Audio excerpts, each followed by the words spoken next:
사도행전 3장 제9시 기도 시간에 베드로와 요한이 성전에 올라갈새 나면서 못 걷게 된 이를 사람들이 메고 오니 이는 성전에 들어가는 사람들에게 구걸하기 위하여 날마다 미문이라는 성전문에 두는 자라. 그가 베드로와 요한이 성전에 들어가려 함을 보고 구걸하거늘 베드로가 요한과 더불어 주목하여 이르되 우리를 보라 하니 그가 그들에게서 무엇을 얻을까 하여 바라보거늘 베드로가 이르되 은과 금은 내게 없거니와 내게 있는 이것을 네게 주노니 나사렛 예수 그리스도의 이름으로 일어나 걸으라 하고 오른손을 잡아 일으키니 발과 발목이 곧 힘을 얻고 뛰어서서 걸으며 그들과 함께 성전으로 들어가면서 걷기도 하고 뛰기도 하며 하나님을 찬송하니 모든 백성이 그 걷는 것과 하나님을 찬송함을 보고 그가 본래 성전 미문에 앉아 구걸하던 사람인 줄 알고 그에게 일어난 일로 인하여 심히 놀랍게 여기며 놀라니라. 좋은 날입니다. 성령님께서 오늘도 여러분의 심령 가운데 깊은 평안과 큰 확신 주시기를 주님의 이름으로 축복하여 드립니다. 오늘은 사도행전 3장 1절부터 10절까지의 말씀을 통해서 성령 강림으로 시작되어진 하나님 나라의 표적이라는 제목으로 말씀을 전해드리려고 합니다. 앞에서도 언급한 것처럼 사도행전 전체의 주제는 하나님 나라, 성령, 정인이라고 했습니다. 하나님 나라의 복음 전파를 위해서는 성령의 능력을 힘입어야만 정인이 담대하게 복음을 전가할 수 있다. 그리고 그 모든 사역의 내용을 적은 것이 사도행전이라고 했습니다. 그래서 이 성령의 중요성 때문에 사도행전을 성령행전이라고도 이야기합니다. 그럼에도 불구하고 사도행전, 성령행전의 핵심은 하나님 나라의 복음을 전가하는 것이었습니다. 2장으로 넘어가 보니까 성령 강림 이후에 예수님을 3번이나 부인했던 베드로에게 나타난 일을 기록하고 있습니다. 무슨 일이 일어났습니까? 예수님을 3번이나 부인하고 도망갔던 베드로에게 무슨 일이 일어났냐는 것입니다. 성령이 임하자마자 그는 담대하게 일어서서 수많은 사람들이 모인 곳에서 복음을, 하나님 나라의 복음을, 예수의 부활을 담대히 전가하는 사람이 되어졌습니다. 성령의 능력으로 말미암아 하나님 나라의 복음을 담대하게 전파하는 확신이 베드로 안에 임하였다는 것입니다. 쉽게 이야기하면 사람이 변해버린 것입니다. 오늘 본문 3장으로 넘어가면 이 성령 강림으로 말미암아 베드로와 요한이 치유를 한 사건이 나옵니다. 이것은 성령 강림으로 말미암아 그들 안에 내재하신 성령의 능력으로 하나님 나라의 표적이 나타난 것을 보여주고 있습니다. 지난 시간 2장에서는 성령 강림으로 복음 증거의 확신, 하나님 나라의 복음을 증거하는 확신이 임한 모습을 보았다면 오늘은 이 성령 강림으로 말미암아 하나님 나라의 표적, 치유라는 모습으로 나타난 것을, 표적이 나타난 걸 보여주고 있습니다. 여러분의 삶에 하나님 나라의 표적이 나타난 걸 보기 원하십니까? 그렇다면 이 본문을 통해서 우리가 힌트를 얻을 수가 있습니다. 본문을 통해서 차례대로 한번 살펴봅시다. 오늘 본문에 보니까 제9시 기도 시간에 베드로와 요한이 성전에 올라갈새. 베드로와 요한은 예수를 믿는 제자이지만은 그 당시에 예수님이 그렇게 비판했던 이 성전에 있는 대제사장들과 서기관들과 그들이 일상적으로 행하는 성전 기도 시간을 게을리하지 않았습니다. 그래서 그들은 하루에 3번 기도하는 유다인의 습관을 따라서 제9시 기도 시간, 아마도 저녁 해지기 전에 드리는 기도 시간으로 생각되어집니다. 자, 아무튼 유대인들의 관심은 하루에 3번 기도하는 것이었습니다. 참 좋은 습관이라고 저는 생각합니다. 하나님의 성령의 능력을 받았다 할지라도 하나님 나라의 표적이 나타나기 위해서는 무엇이 필요한가 하는 것을 보여주는 중요한 부분이라고 저는 생각합니다. 하루 3번 기도하는 것 쉽지 않습니다. 여기에는 기도의 헌신이 필요합니다. 하나님 나라의 표적이 나타나기 위해서 하나님 나라의 복음을 전가하는 정인 혹은 예수 믿는 성도들 여러분과 저에게 성령이 우리에게 임한다고 해서 그냥 저절로 모든 것이 이루어지는 것이 아니라 우리가 행하는 영적 활동을 통해서 이루어진다는 것을 알 필요가 있습니다. 혹은 성령님이 역사하기 위해서는 기도의 준비가 필요하다는 것을 말하는 것이 아닌가 하는 것도 보여집니다. 혹은 오늘 본문에 보니까 제9시 기도 시간에 성전에 가다가 성전 미문에 앉은 안전뱅이를 치유하신 것을 보았을 때 우리가 하나님의 사역을 행할 때 하나님의 나라의 표적이 언제 나타나느냐 하면은 바로 우리가 하나님의 일을 감당할 때 하나님의 사역이 이루어지는 장소에서 기도 시간이지 않습니까? 그곳에서 일어난다는 것을 보여주는 중요한 단적 증거가 아닌가 하는 생각을 하게 되어집니다.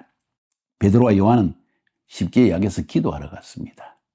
하나님은 그 기도하러 가는 베드로와 요한을 통해서 하나님 나라의 표적을 보여주신 것입니다. 우리가 주님의 일을 행하려고 할 때 주님은 우리의 일을 행하여 주십니다.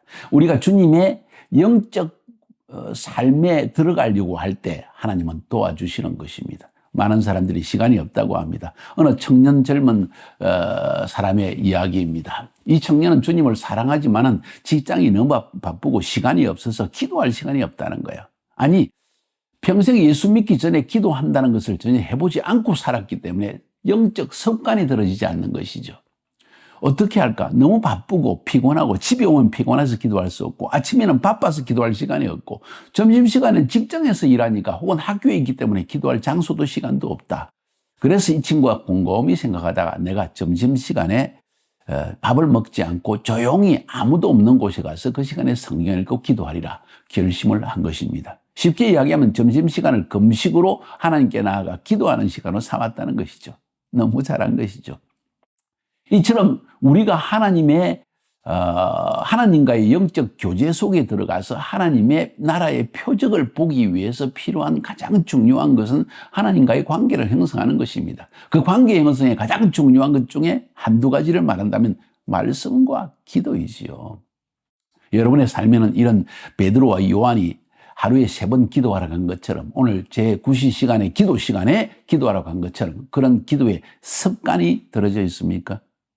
굉장히 중요한 질문입니다. 제가 예루살렘에 있을 때 겸임 교수로 일할 수 있는 은혜를 하나님이 한 5, 6년 동안 허락해 주셨습니다. 그때 사귀게 된 유대인 의사가 있는데 이분은 예수 믿는 유대인은 아니었지만은 그분을 만나러 갈 때마다 항상 본 것이 하루에 3번, 낮 시간, 저녁 시간 할 것 없이 아침 시간 하여튼 그분을 만나러 가면 기도 시간만 되면 틀림없이 그는 그의 기도실에 들어가서 기도를 하고 있다는 이야기를 간음을 통해 들었습니다. 참 경건한 모습이죠. 그 사람을 만나고 느낀 것이 굉장히 인격적으로 뛰어나며 정말 세상 사람이 볼 때 흠잡을 수 없는 깨끗한 생활을 하고 있다는 걸 저는 보게 되었습니다. 상당히 저에게 깊은 감동을 준 사람이었기 때문에 여러분에게 설명해 드리는 것입니다. 오늘날 사람에게 성품에 문제가 많습니다. 그 성품의 문제를 해결할 수 있는 가장 중요한 길이 뭔지 아십니까? 하나님과의 영적 교제, 그것도 규칙적인 영적인 습관을 들이는 것이라고 저는 생각합니다. 오늘 이 제9시 기도 시간에 베드로와 요한이 기도하러 갔을 때 하나님은 일하셨습니다. 다니엘 같은 사람도 보면 그가 어려운 상황 가운데서도 이방 나라의 이 총리의 역할을 감당하면서도 그런 꼭 하루에 3번 시간을 내어서 예루살렘을 향하여 창문을 열고 기도했다고 했습니다. 다윗도 보니까 시편 55편 17절에 저녁과 아침과 정오에 내가 근심하여 단식하리니 여호와께서 내 기도를 들으시리로다.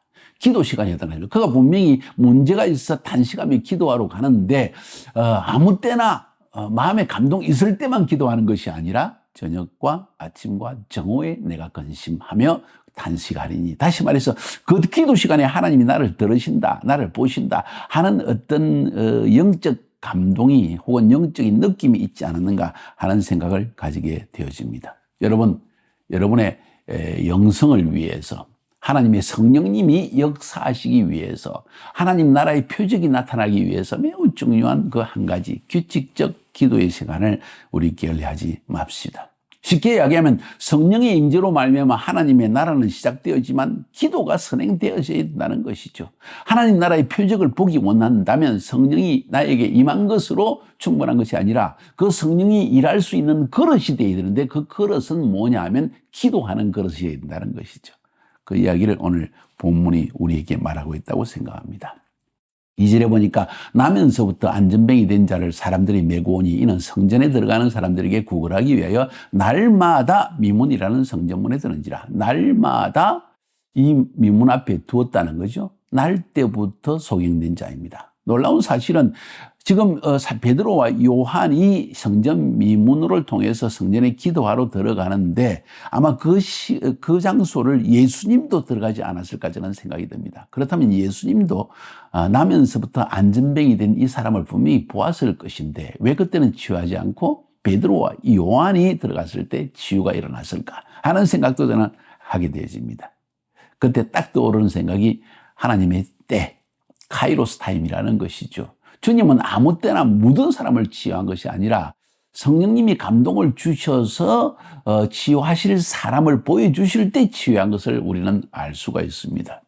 무슨 이야기인가 하니 하나님께서는 각 사람이 치유받을 때를 알고 계시고 그 때에 그의 사역자를, 그의 종을, 그의 하나님의 사람, 성도를 보내주셔서 치유를 하시는 것이 아닌가 하는 생각을 저는 하게 되어집니다. 굉장히 중요합니다. 날 때부터 안전뱅이 된 사람. 엄청난 장애물이 자기 안에 있습니다. 날 때부터 안전뱅이 됐으니까 나의 책임이 아닙니다. 내 실수가 아니었습니다. 내 죄 때문이라고 볼 수도 없습니다. 날 때부터 안전뱅이 되셨다.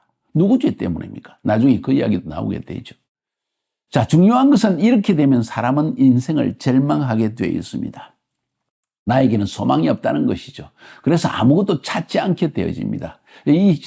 사실 이런 것들이 우리로 하여금 하나님을 만나게 하고 하나님의 능력을 맛보게 하고 하나님의 치유를 맛보게 하는데 큰 방해 요소가 되는 걸 알 수가 있습니다. 나면부터 안전뱅이 된 사람, 그 안에 이미 영적인 문제가 있다는 것을 우리가 알 수 있습니다. 어찌 보면 우리가 하나님의 사역자인데 우리도 그런 사람을 보게 될 때, 저 사람은 저주받은 인생인가 봐. 저 사람한테 뭐 특별한 하나님의 은혜가 임하겠는가? 이런 생각을 할 수도 있겠죠. 아니요.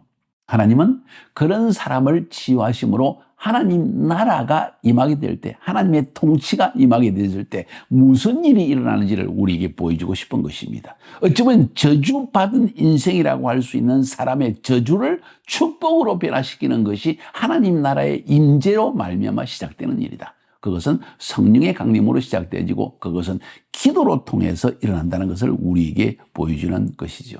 사랑하는 여러분, 우리 주위에 일어나면서부터 안전뱅이 된 사람, 장애의 요소를 가진 사람, 절망에 사로잡힌 사람, 내 인생은 저주받아서 일어설 수 없다고 생각하는 사람, 나는 이런 사람이라고 부정적인 사고에 사로잡힌 사람 많이 있을 것입니다. 성령님이 우리에게 임하시면 우리를 통해서 이런 사람을 하나님은 치유하기 원하십니다. 여러분 주위에 그런 사람이 있다는 것을 인식하세요. 하나님은 여러분을 사용하기 원하시고 그런 사람이 치유받는 것을 볼 때 하나님 나라의 표적이 나타나는 걸 볼 때 여러분 속에 강한 확신이 임하게 되어지고 또 하나님께서 여러분을 통해 더 크게 역사해 주실 것입니다. 그것을 기대해 보시고 한번 시작해 보지 않겠습니까? 여기서 치유의 일을 행하였습니다. 3절에 보니까 그가 베드로와 요한이 성전에 들어가려 함을 보고 구걸하거늘 베드로와 요한으로 더불어 주목하여 보되 우리를 보라 하니 주목하여 보았다고 했습니다. 성령님이 베드로와 요한에게 말씀하신 감동 주신 하나님의 카이로스 타임이었습니다. 하루에 3번 기도하러 다녔어도 매일매일 있는 그 사람을 보지 않았는데 성령님께서 그날따라 유난히 그 사람을 쳐다보라고 주목하여 보라고 말씀하는 거예요. 금과 은은 내게 없거니와 내게 있는 것을 내게 주노라. 지금 베드로와 요한의 심령 속에 자기 안에 무엇이 있는 것이라 확실히 알고 있습니다. 성령님이 임하신 것이죠. 성령님의 확신이 임한 것입니다. 내 안에 성령님이 주시는 확신, 그 음성을 따라 행할 때 하나님의 나라는 나타나는 것입니다. 제가 처음 카자흐스탄 수도 알마타에 사역하러 갔을 때 1년이 되지 못해서 저는 끙끙대면서 하나님 어떻게 이 사역을 해야 됩니까? 어떻게 사람들을 구원해야 됩니까? 어떻게 교회를 이끌어야 됩니까? 하고 깊은 고민에 빠져 있을 때 주님의 음성이 내 안에서 깊이 들려왔습니다. 그 음성은 네게 있는 것을 그들에게 주어라. 내 안에 뭐가 있을까? 내 안에 있는 것으로 주라고 했습니다. 내 안에 무엇이 있을까? 곰곰이 생각해 보니까 바로 1983년, 82년 겨울에 하숙방에서 기도하는 가운데 하나님께서 내게 임하여신 성령으로 강하게 임하여 그것이 내 안에 있다는 것을 저는 깨닫게 되어졌습니다. 아하, 오늘부터 시작해서 우리 교회 혹은 내가 시작하는 이 사역 안에 성령님이 일하시게 되겠다. 그래서 성령님에 대한 사역을 38번을 시리즈로 설교를 한 적이 있습니다.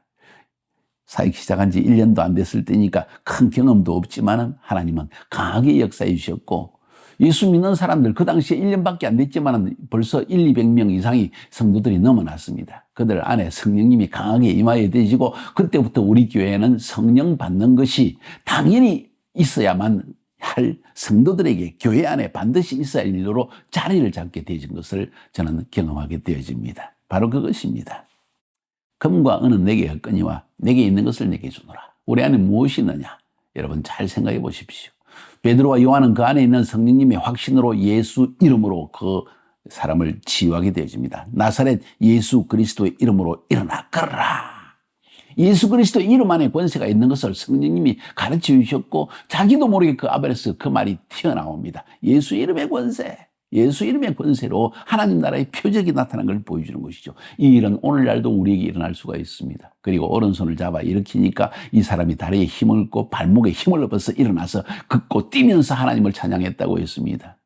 오른손을 잡아 일으켰다. 다양한 방법이 있을 수 있죠. 꼭 오른손을 잡아야 되는 것 아닙니다. 성령님의 감동으로 그 순간 하나님께서 말씀하실 때 그때 동시적으로 오른손을 잡았겠죠. 그리고 일으키니까 이 사람이 벌떡 일어나더라는 거죠.